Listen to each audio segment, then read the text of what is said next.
No, it's exactly 6:30. Good to have you with us this Monday. Hope you had a good weekend. All right, our big focus for today is our borders here in South Africa. There are many knock-on effects, when it comes to immigration in South Africa, whether it's legal or illegal. We'll get into that in just a few moments as well. But the reason we're doing this is we're trying to understand, why are our borders so very porous? We know it's been an ongoing issue. Is it infrastructure? Is it not enough manpower? Maybe it's a combination. Let's try and get a sense of where we are this morning. Home Affairs Minister Dr. Aaron Motsoaledi is taking some time to join us. Doctor, good to have you with us. We're going to talk about a fairly dramatic flight that you were part of in the air a couple of days ago. We'll get there, Doctor. Good morning to you. Here's the issue at the moment. The illegal immigration issue is being blamed for our struggling economy, a housing crisis, our lack of jobs in South Africa, and more recently, hijacked buildings. Is it really all to do with illegal immigrants, or are you just being blamed for everything? Good morning. Good morning. Good morning, Gareth. Good morning to the listeners and viewers up there. Well, it is true that we do have an immigration crisis. As to whether it is blamed for a myriad of things that are happening, is a matter that is being debated every day. But we have considered, Gareth, long ago, about our porous borders, specifically because, if you remember, before 1994 democratic elections, the borders were a fortress because there was war between South Africa and freedom fighters. But after the elections, it was thought that everything is over, and we never had a structure that manages our borders, which means they were not managed. But then when it was realized about 10 years ago, Parliament started enacting an act to establish a border management authority so that our borders are managed. Unfortunately, it took 10 years for that authority, for that act to be passed, because there was a difference as to exactly what is that which we need to do at our borders. But eventually it was passed. We've established a border management authority. We have deployed border guards on the 14th of July, only last year, 200 of them. We are busy recruiting another 400. We'll keep on doing so every year. On the 5th of October, the president is going to officially launch the Border Management Authority as a third law enforcement agency in the country, after the army and the police, but a fourth law enforcement agency, which is enforcing law only in one area of our country, the borders. So that's where we are at the moment. And Minister, you speak about the Border Management Authority and that it is going to be officially recognized as the third enforcement agency. What kind of training are they receiving, and what is going to differentiate them from perhaps the authorities that had been manning our border posts before? You know, when we think of border management, perhaps one of the countries, at least for me, Gareth, that really just comes to mind, and Minister as well, is the United States and even the United Kingdom. Just how stringent and strict they are when it comes to border management. What type of training are our border management officials getting? Let me start with recognition. The Border Management Authority is recognized. It has been incubated in the Department of Home Affairs as a branch for 2 years. But from the 1st of April this year, it's a standalone, what is called a standalone public entity under the Public Management Act. So it is definitely recognized. The border guards have been recognized as law enforcement officers and given certificates to carry arms by the Minister of Justice and in the country. So what the president is doing is going just to launch it officially, because it was never launched. But recognition, it is definitely recognized. They can arrest people. They've already done so. Since the inception of the border guards last year in July, they have stopped 35,000 people who were trying to enter the country illegally. They have actually picked up 95,000 people who were undesirable, meaning they've overstayed in the country. Their visas and passports had expired, and they were trying to cross the borders, and they were declared undesirable in the country, meaning their passports are stamped such that they will no longer come into South Africa legally, at least for a period of 5 years. During the same period, they've stopped 141 vehicles that were stolen and were about to cross into neighboring countries. You may remember last month how they caught 67 people from Pakistan who were coming into the country somehow also illegally, and they were caught at OR Tambo International Airport. So they have already started work, and they are definitely being recognized. But the president is just announcing publicly to the members of the public on the 5th of October that now we have got a new authority. We no longer have the army and the police, but we have got another authority. Now, when it comes to training, the Border Management Authority, Tami, consists of many structures. It actually absorbed people who were doing border work in health, those who were controlling who comes in and out. You may remember during COVID, those who were checking whether you have got the certificate or whether you were immunized to come in and all that, those are in health. They've now been absorbed from the 1st of April. There are those who were in agriculture who were checking whether agricultural goods were allowed in the country or not. They were also absorbed. There were those who are in the Department of Environment, Forestry and Fishery who will check and regularize flora and fauna into the country. And lastly, immigration officers in the Department of Home Affairs. They've all been absorbed in the Border Management Authority. But then we have got border guards who are trained. Yes, they are trained to use firearms. They are trained, as I'm saying, like police and the army. But obviously, they are not at the level of the army, but they are trained for what we call access control, meaning they are the ones who control who comes in and out and when. Should you not be getting the army involved at this point, Minister? As you just admitted, they're not as well trained as the army. Would you call this a crisis? I ask the question also wondering, how many illegal immigrants do we actually have in our country at the moment, and how possibly could you give me an answer? No, the army is involved at the borders, but the army is involved in guarding the sovereignty of the country. In other words, it's guarding a foreign intervention. The army has always been there for that. They don't do access control. In other words, they don't chase somebody who happens to be coming without papers, but to fight as an enemy. That's why we had problems, because we always had the army there and they regarded their job as only dealing with people who are invading the country or who are enemies, not those who are just sneaking in because there's a problem in their country, they need a job, they need to come and buy meal or petrol or whatever. Point made. How many illegal immigrants, Minister, do we have? I think we made the point on the army. How many illegal immigrants in our country at the moment, and how would you even know what the number is? But how will we know? Exactly. If we knew, there wouldn't be illegal. Yeah, but how will you know? When people coming illegally, it means they don't want to be known. And that's why, I mean, anybody who says there are so many illegal immigrants is just taking a guesswork. It's like asking me, how many drug pushers are there in the country? Nobody will know. So it's more or less the same thing. We wouldn't know because we only know people who come legally, whose passports are stamped, or who visit one of our refugee reception centers in the country and announce themselves. And we give them documents in that regard, or we give them permits. We also know those who visit South Africa via one of the 17 permits. So the fact that we don't know how many illegal immigrants there are, Minister, when someone says to you, as the Minister of Home Affairs, that the economy is being affected, there's not enough housing, there aren't enough jobs, and there's hijacked buildings, you probably have to agree with them, don't you? Because we don't know the number you're working with.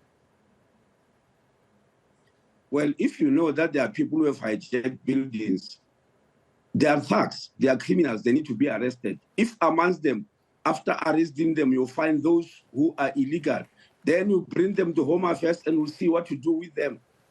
Basically, I cannot stand as a Minister of Home Affairs and say there are 1 million illegal immigrants in the country, because if I knew that, I would have dealt with them. How would you comment on this, Minister? The Border Management Authority, they estimate that the value of the illicit economy is around 7 to 8%, at least it grows 7 to 8% annually. And that obviously is way below what the estimates are for the economy for the country, which is 0.1 to 0.4%. What are your comments on that, on the impact and the escalation of the illicit trade due to the porosity of our borders? Yeah, well, look, that's exactly why last month we announced this issue of redeveloping the infrastructure on 6 of our busiest ports of entry. When you bring illegal cigarettes illicit cigarettes in the country, you are affecting the economy. When you bring illicit goods and fraudulent goods, obviously you are affecting the economy. And that's why we are trying to even improve massively the infrastructure and increase the border guards so that people must trade normally, they must trade legally. And in this regard, you are aware that that is the work of SARS. But we have signed a memorandum of understanding with SARS so that they work hand in glove with the border guards. In other words, SARS is not part of the Border Management Authority. The police and the army are also not part of Border Management Authority, but they've signed a memorandum of understanding in terms of the Border Management Authority Act to try and work together. And that's why also the structure that controls the Border Management Authority, named in the Act, is a group of 10 ministers. If you look at them, all of them have got something or the other to do at the borders, especially when it comes to trade. So there's 10 ministers involved in this, and critics will say, Minister, then that it's 10 ministers not doing a particularly good job, maybe too many chefs in the kitchen. I want to ask this, because Tommy raised the issue of the economy. What does it cost our country to deport illegal immigrants back home? Well, you got me there because I don't have a figure for how many? Let me ask this then: how many illegal immigrants have we sent back home? And let's start there. We deport between, and that was long before even the Border Management Authority, because those are the ones who are already in the country. We deport between 15 and 20,000 per annum. The reason that I won't know the cost, it depends where they come from. Those who come from far away countries like the DRC, Ethiopia, etc., we have to hire a chartered flight. But those who come nearer, we've got service providers in the form of buses and kumbis, which takes them down to the borders. There is the border management that is being done, Minister, but also we've been speaking now about those who have already made it into the country and remain illegal. How vigilant are you in making sure that you target the undocumented, foreign migrants who are actually in the country? Because literally you go through Johannesburg CBD specifically, and if there was a concerted effort and there was a drive that was very visible that was being put in place by the Home Affairs Minister, literally you'd have people knowing that they're walking the streets but they're not safe because there will be repercussions if they are not documented. But I don't get a sense that that is the feeling at the moment, that people are just literally able to hide in buildings and able to hide under rocks. Well, I've already told you we deport between 15 and 20,000. Those 15 and 20,000 are people who have been found by the law enforcement agencies from Home Affairs. But in this regard, it can't be Home Affairs only. It's the whole crime investigation unit. Like when we do and all that and manage roadblocks, it's not Home Affairs only. We go there with the police, we go with the Metro Police and then the law enforcement in Home Affairs, and they do that. We actually had the program done, which we presented to Parliament, about the raids that are done at farms, in factories, hospitality industry, etc., etc. We were doing 240 of those operations, but now we have increased them to 500 in this financial year. You won't know, you won't see them because sometimes we do them, as I'm saying, in farms and factories away from the roads, but we also do man roadblocks. But where I'm conceding is the shortage of staff.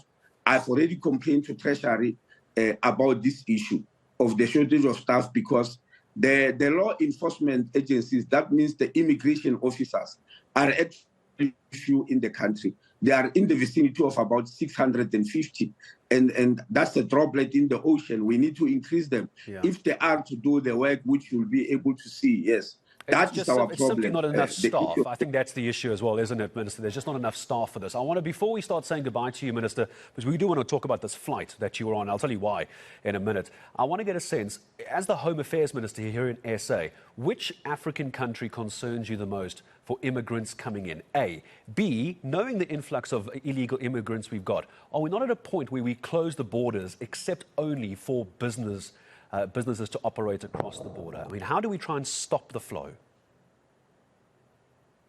You can't close borders anywhere in the world because no country is an island. You can only regularize or regulate who comes in and out. You can't.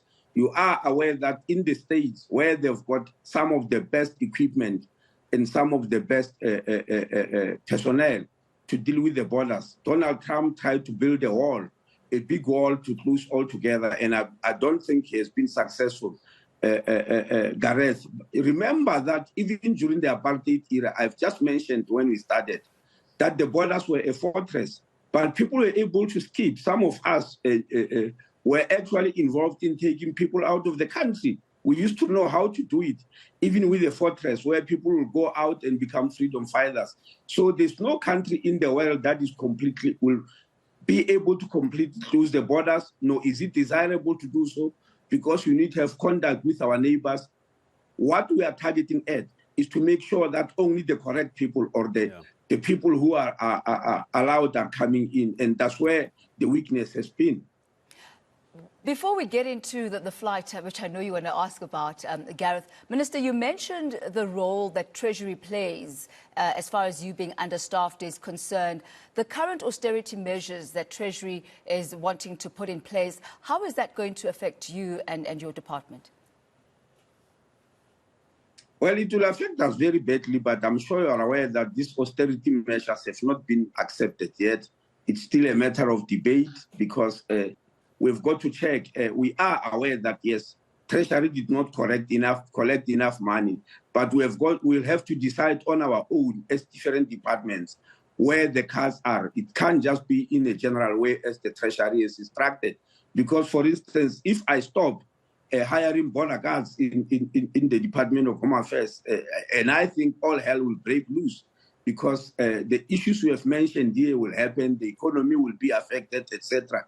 So it's something that we are still looking at, but we are hoping it doesn't stop us from managing our borders. Doctor, I just want to move away very quickly from the borders, because we could sit here all day and talk, but we've appreciated the time you're with us.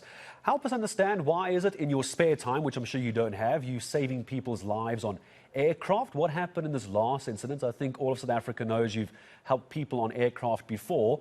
Something about someone having low blood sugar or something on a plane. What happened? I really don't know, Gareth. Why am I always meeting with this type of things? It was on Saturday, actually, in the 6:15 flight, South Air flight from Johannesburg to Gqeberha, Port Elizabeth, in the Eastern Cape. I was sitting 3 rows from the back when I saw one of the air hostess mopping somebody's face with a cloth or a tissue paper, and she continued doing that. I was surprised what that was all about. The next moment, she called for ice, and she wrapped the ice in the tissue paper and started doing the same thing on the forehead. I then thought maybe the person is having nosebleed, what we call epistaxis. But I was wondering why he's sitting down, because there will be blood all over. Then the next moment, she called for oxygen. I got very concerned, but fortunately, while I was concerned, there was an announcement for a doctor or any of the people who deal with medical issues. And I jumped up and I found this gentleman profusely sweating, and that's why maybe they thought he's hot. That's why they were using ice on him. He was sweating and very pale, and he was feeling very dizzy, having no energy. And when I looked at him and checked, and some were thinking maybe he's having a heart attack, but there was no pain, I decided that this is hypoglycemia, because the symptoms are those of hypoglycemia, low blood sugar. That's when I jumped into action, got some sugar, and tried to make it absorb it directly into the bloodstream via the gums. And he did so, because when you do that, when you give that sugar, and if it is really low blood sugar, they wake up within seconds, not minutes. And the gentleman jumped and said, "Oh, I've improved. I'm better now. I'm no longer dizzy. I'm no longer feeling weak.